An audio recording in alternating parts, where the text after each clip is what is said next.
الحمد لله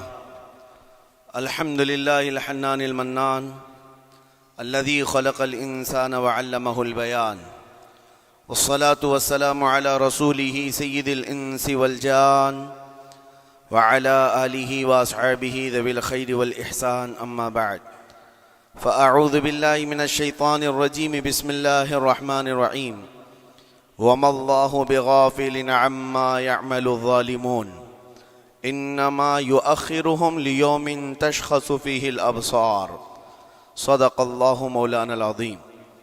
بارگاہ رسالت مواب صلی اللہ تعالی علیہ وسلم میں درود پاک کا ہدیہ پیش کریں۔ اللہم صلی علی سیدنا و مولانا محمد معدن الجود والکرم وآلہ واصحابہ الکرام وابنہ الکریم وبارک وسلم صلاة دائمة سرمدا ابدا۔ عزیزان گرامی وقار، اللہ کریم کو سب سے زیادہ ناپسند چیز جس کا ذکر قرآن پاک میں بھی ہے وہ ظلم ہے۔ ظلم کو اللہ تبارک و تعالی ہرگز پسند نہیں فرماتا، اور ظلم کا مطلب صرف کسی پر ہاتھ اٹھانا ہی نہیں بلکہ کفر اور شرک بھی بہت بڑا ظلم ہے۔ قرآن پاک میں اللہ نے فرمایا ان الشرک لظلم عظیم، اللہ کے ساتھ کسی کو شریک ٹھہرانا بہت بڑا ظلم ہے، اور اس ظلم کی بہت ساری شاخیں ہیں جو آج ہم دنیا میں دیکھ رہے ہیں۔ انسان کسی نہ کسی جگہ پر ظلم کرنے کا شکار ہو جاتا ہے، ظالم بن جاتا ہے۔ اور ظلم کی تعریف اگر دیکھیں عربی میں تو یوں کہا گیا وضع الشیء علی غیر محلہ، کسی چیز کو اس کی جگہ پر نہ رکھتے ہوئے، اس کی حیثیت کو اس کی حیثیت کی جگہ پر نہ رکھتے ہوئے دوسری جگہ پر رکھ دینا، یہ ظلم کہلاتا ہے۔ حقدار کو حق نہ دینا یہ ظلم ہے، یا اپنے حق سے زیادہ کسی سے چھین لینا یہ بھی ظلم ہے۔ اور یہ ظلم کی ایک دو نہیں ہزاروں مثالیں ہیں، لیکن قرآن ہر ظلم کی مذمت کرتا ہے۔ اللہ کریم کئی جگہوں پر ارشاد فرماتا ہے ان اللہ لا يحب الظالمین، اللہ تعالیٰ ظالموں کو ہرگز پسند نہیں فرماتا۔ میرے عزیزو، گناہ بھی ظلم ہے، جیسے کہ قرآن میں اللہ نے فرمایا وَلَوْ أَنَّهُمْ إِذْ ظَلَمُوا أَنفُسَهُمْ، جب لوگ اپنی جانوں پر ظلم کر لیں تو اے محبوب آپ کے دربار پہ آئیں۔ یہ جو آیت ہے ظلم کا مطلب کیا ہے؟ انسان جب گناہ کرتا ہے تو وہ اپنے آپ پر ظلم کرتا ہے۔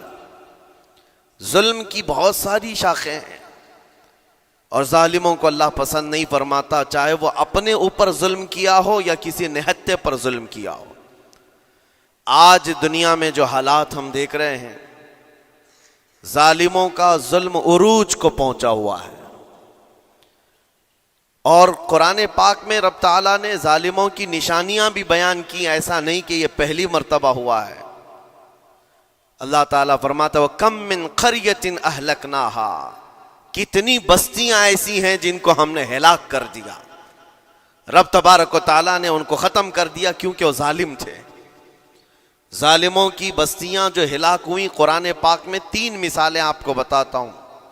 ایک نوح علیہ السلام کی امت اور ان کی آبادی، دوسری حضرت لوط علیہ السلام کی قوم، تیسری حضرت صالح علیہ السلام کی قوم۔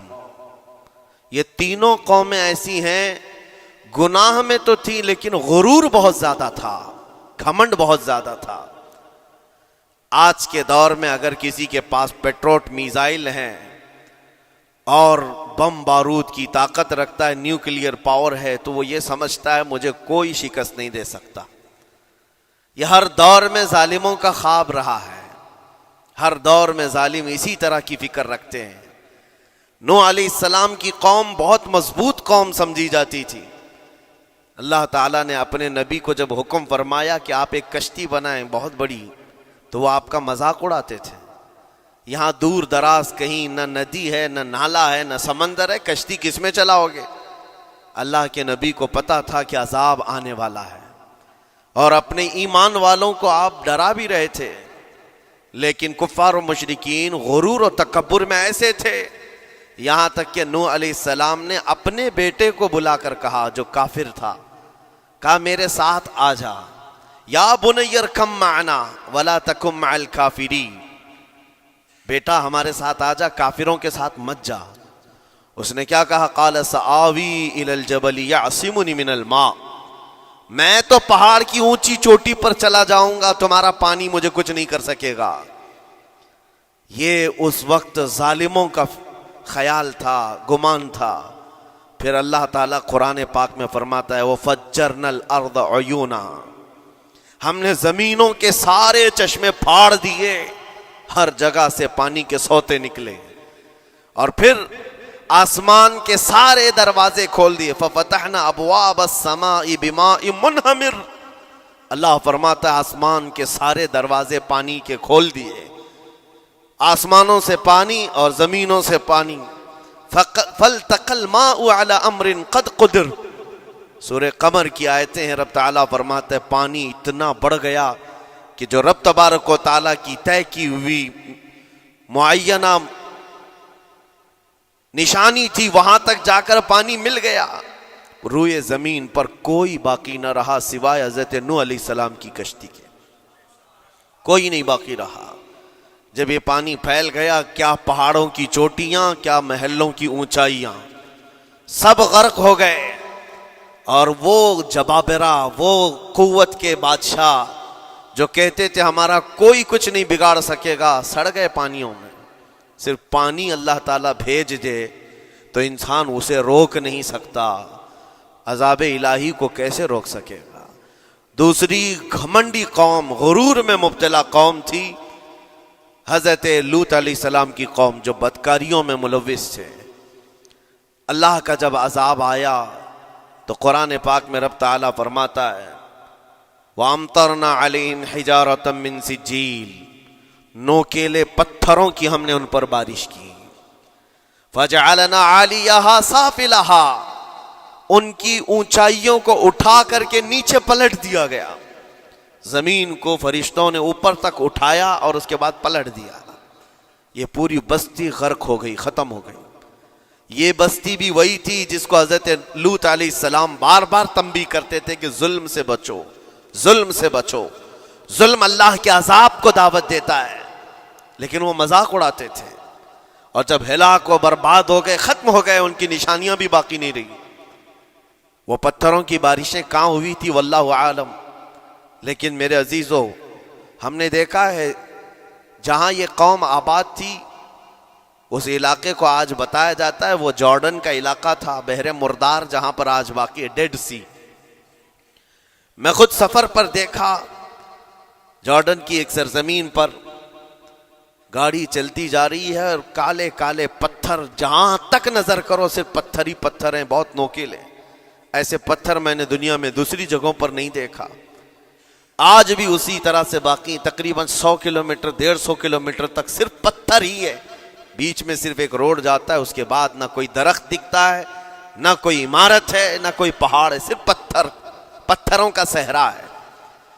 آج کی اس صدی میں دیکھ کر کے ان پتھروں کو ہیبت طاری ہو جاتی ہے، جس وقت وہ برسے ہوں گے ان کی حالت کیا ہوگی۔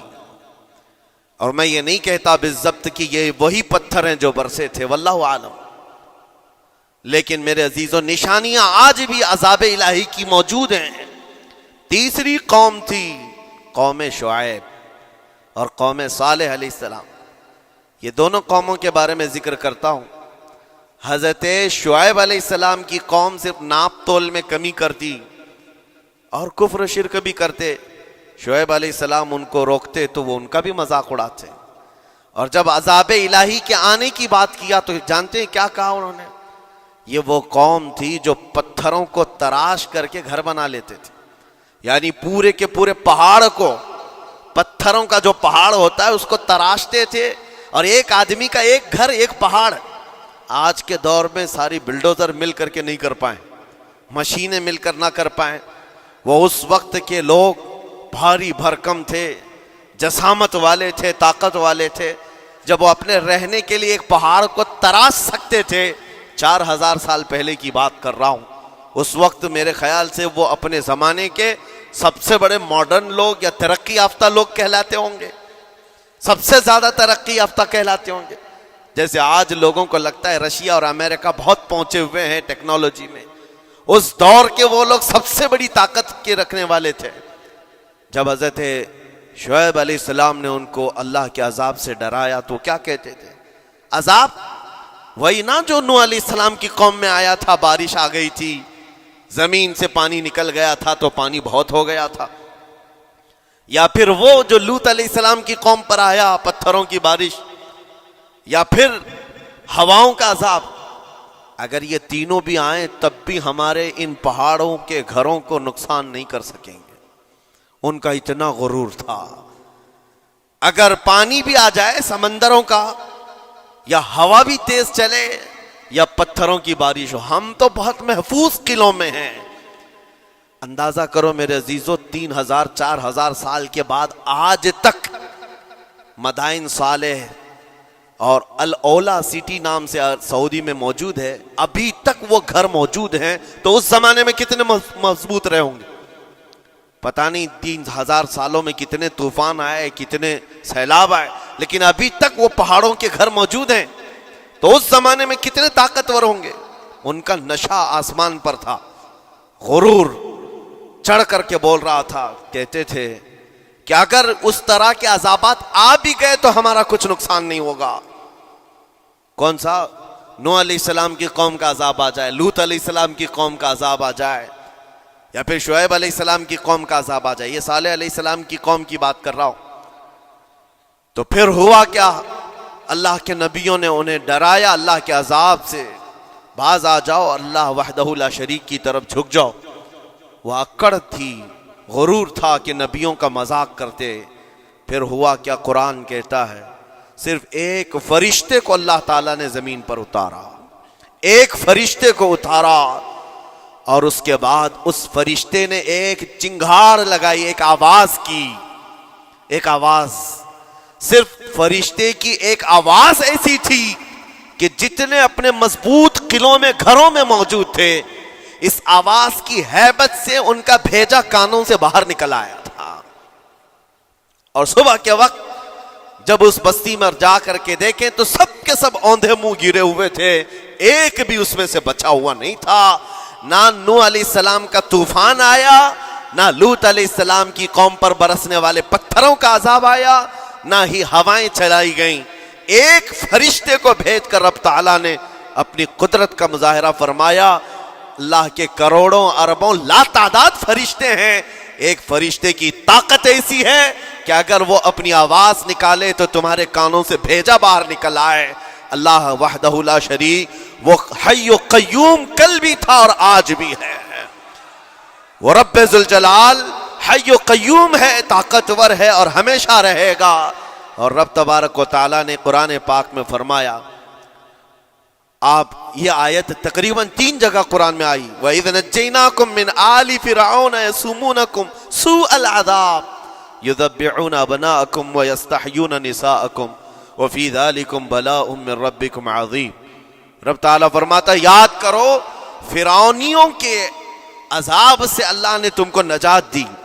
یہ بنی اسرائیل کو کہا جا رہا ہے کہ فرعونیوں کے عذاب سے، کہ فرعون اور اس کے لشکری اس قدر سخت سزائیں دیتے تھے موسیٰ علیہ السلام کی قوم پر، ایمان والوں پر، بنی اسرائیل پر.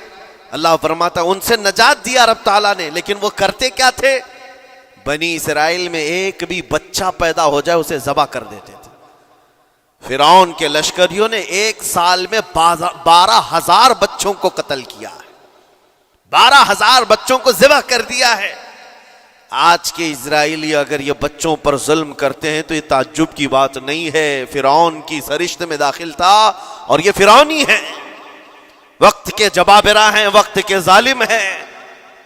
12,000 بچوں کو قتل کر دیا تھا فرعون اور اس کے لشکریوں نے، اور عورتوں کو زندہ چھوڑ دیتے تھے. قرآن میں اللہ تعالیٰ نے فرمایا 3 جگہ آئی آیت، لیکن اس کے ساتھ رب تعالیٰ یہ بھی فرماتا ہے یہ سخت ترین سزائیں دیتے تھے فرعونی، اللہ نے ان سے تم کو نجات دیا. لیکن یہ سزائیں کیوں دیتے تھے، یہ عذاب کیوں تھا؟ وَفِي ذَلِكُمْ بَلَاءٌ مِّن رَبِّكُمْ عَظِيمٌ. یہ ہے فرمان اللہ کا. یہاں میں یہ ٹکڑا اگر بیان کر دوں تو آج آپ کے دلوں کے اندر ایک یقین پیدا ہو جائے گا. آج کے حالات کے مطابق فرعونیوں کا اس قدر سخت عذاب کیوں تھا؟ رب تعالیٰ فرماتا ہے اے مومنو، ان تمام معاملات میں اللہ کی طرف سے تمہارے لیے ایک بڑا امتحان تھا. یہ امتحان تھا اور وہ امتحان آج بھی ہے اور ہر زمانے میں رہے گا. ستیزہ کار رہا ہے ازل سے تا امروز، شرار ابو لہبی سے چراغ مصطفی.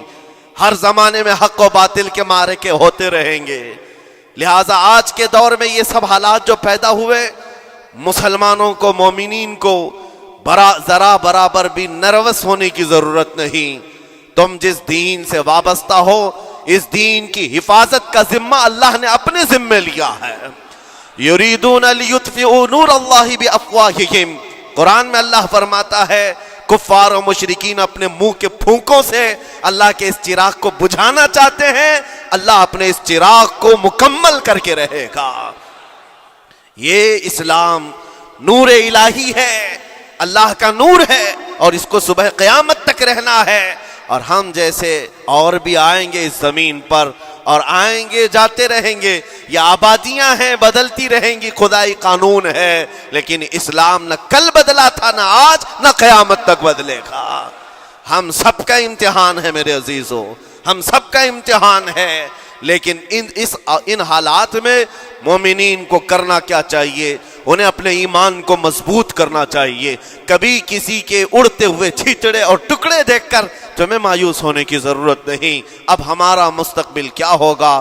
میرے عزیزو، آج جو حالات ہیں یہ حالات کربلا سے زیادہ سخت تو نہیں ہیں. آج فلسطینیوں کو ہم نے دیکھا 6 ماہ کے، سال بھر کے بچوں کو سینے سے لگا کر کفن لپیٹ رہے ہیں. ان ماؤں کی کیا کیفیت ہوتی ہوگی؟ کبھی کبھار چھوٹی سی کلپ میں دیکھ کر کے آنکھوں سے آنسو بہ پڑتے ہیں. انہوں نے اپنے ہاتھوں سے نہ جانے کتنے بچوں کو ایک دن میں دفن کر دیا. 80 میتوں کو ایک قبر میں ڈال دیا کرتے ہیں. ان فلسطینیوں کو لاکھوں سلام، ان کے جذبات کو اور ان کی استقامت کو. ہم تو دعا یہی کرتے ہیں ان فلسطینی مسلمانوں کے برابر پوری دنیا کے مسلمان نہیں ہو سکتے. ہم تو ایک ناشتے پر صبر نہیں کر پاتے، وہ اپنے 10 بچوں اور خاندان والوں کے کٹے ہوئے چھیٹڑوں پر بھی کہتے ہیں اللہ ہمارے ساتھ ہے. ساری مصیبتیں دیکھ کر کے بھی وہ کہتے ہیں اللہ ہمارے ساتھ ہے. ان کے گھر اڑا دیے گئے، تباہ کر دیے گئے، راکھ میں بدل دیے گئے. اور نیوز اینکر، یہ دجالی میڈیا وہاں جا کر کے ان کے زخموں کو کھرید کر کے پوچھتا ہے تمہارا مال کیسے آئے گا، تمہارا گھر کیسے چلا گیا. لیکن ان حالات میں بھی وہ مسکرا کر کہتے ہیں اللہ نے دیا تھا، پھر اللہ ہے اور اللہ دے گا. ان کے ایمان کے برابر ہم نہیں ہو سکتے.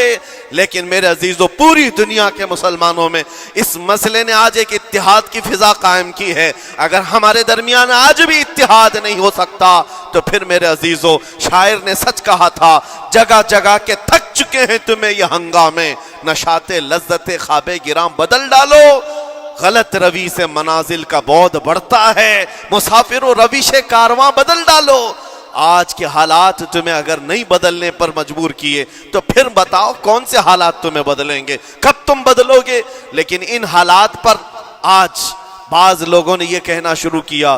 میں نے چند دنوں پہلے ایک آیت پڑھی تھی، ایک بیان میں کہا تھا اللہ قرآن میں فرماتا ہے هو الذی ارسل رسولہ بالہدی ودین الحق لیظہرہ علی الدین کلہ. وہ اللہ ہے جس نے حق دین کے ساتھ اپنے رسول کو بھیجا ہے اور ہدایت کے ساتھ اپنے رسول کو بھیجا ہے. کیوں بھیجا ہے؟ لیظہرہ علی الدین کلہ، تاکہ وہ رسول پوری دنیا پر یہ دین غالب کرے. یہ دین غالب آئے گا. تو بعض مجھ سے کہنے لگے مولانا سٹیج پر بیٹھ کر چلاتے ہو، کئی کرسیوں پر بیٹھ کر کہتے ہو کہ تمہارا دین غالب آئے گا. تمہارا دین تو آج ٹکڑے ٹکڑے کیا جا رہا ہے، کوئی کچھ نہیں کر پاتا. ان ظالموں کو میں یہ کہتا ہوں، ان کو یہ میں کہتا ہوں، ان تمام حالات سے تم ہرگز یہ مت سمجھنا کہ دین غالب آئے گا. چاند پر بھی گہن لگتا ہے، لیکن جب گہن چھٹتا ہے تو چاند پورے آب و تاب کے ساتھ چمکتا ہے. آج اگر امت مصطفیٰ پر گہن لگا ہے تو میں اپنے ان تمام نوجوانوں سے جو ابھی ان فوان شباب میں داخل ہوئے ہیں، ابھی یہ دنیا کو دیکھنے کے قابل بنے ہیں، میں ان سے کہتا ہوں ان آندھیوں سے، ان طوفانوں سے گھبرا کر کے نہ تمہیں دین بدلنے کی ضرورت ہے، نہ تمہیں اپنا مسلک و مذہب بدلنے کی ضرورت ہے، بلکہ میں یہ کہتا ہوں نہ گھبراؤ مسلمانوں، ابھی خدا کی شان باقی ہے، ابھی اسلام زندہ ہے، قرآن باقی ہے۔ یہ ظالم کافر کیا سمجھتے ہیں جو روز ہم سے الجھتے ہیں؟ ابھی کربلا کا آخری میدان باقی ہے، ابھی تو کربلا کا آخری میدان باقی ہے۔ عزیزان گرامی وقار، میرے نبی کریم صلی اللہ تعالی علیہ وسلم نے جو فرمایا وہ ہو کر رہے گا، وہ ہو کر رہے گا۔ میرے آقا صلی اللہ تعالی علیہ وسلم کا فرمان عالی شان میں سناتا ہوں۔ حضور فرماتے ہیں لا تزال عصابۃ من امتی یقاتلون علی ابواب دمشق وما حولها وعلى ابواب بیت المقدس لا يضرهم خذلان من خذلهم ظاہرین علی الحق الى ان تقوم الساعة او کما قال رسول اللہ صلی اللہ علیہ وسلم۔ میرے آقا فرماتے ہیں قیامت تک میری امت میں سے ایک جماعت ایسی ہوگی جو بیت المقدس کے ارد گرد حق کے لیے لڑ رہی ہوگی۔ حضور نے فرمایا قیامت تک لڑتی رہے گی، لیکن ساتھ میں ان کے لیے میرے آقا نے فرمایا پوری دنیا کے برا چاہنے سے ان کا کچھ نہیں بگڑے گا۔ اس کا مطلب کیا ہے؟ اگر آپ ہم سے پوچھتے ہیں کچھ نہیں بگڑے گا، حضور نے فرمایا کچھ نہیں بگڑے گا، لیکن ہم تو دیکھ رہے ہیں ان کے گھر تباہ ہو گئے، بچے مر گئے، چھوٹے بچوں کے سروں سے باپ کا سایہ نکل گیا، کسی کے سامنے اس کی ماں کی تڑپتی ہوئی لاش ہے، اور حدیث میں کہا جا رہا ہے ان کا کچھ نہیں بگڑے گا۔ سب تو بگڑ گیا، مال بھی گیا، دکان بھی گئی، تجارت بھی گیا، گھر بھی گئے، اولاد بھی، رشتہ دار بھی، اور حدیث میں کہا جا رہا ہے کچھ نہیں بگڑے گا۔ میرے عزیزو یاد رکھو میرے آقا کا فرمان حق ہے، کچھ نہیں بگڑے گا کا مطلب کیا ہے؟ یہ تمام اسباب جانے کا مطلب یہ نہیں ہے کہ بگڑ گیا، بگڑا تو اس کا ہے جس کا ایمان بگڑ گیا، ایمان جس کا گیا اس کا سب بگڑ گیا۔ اور ہم نے ان بچوں کو دیکھا ہے آج، ارے رات کو سوتے ہیں تو انہیں پتہ نہیں ہوتا صبح ہوگی بھی کہ نہیں ہوگی، لیکن اس کے باوجود ایک دل دہلا دینے والی بات میں بتاتا ہوں۔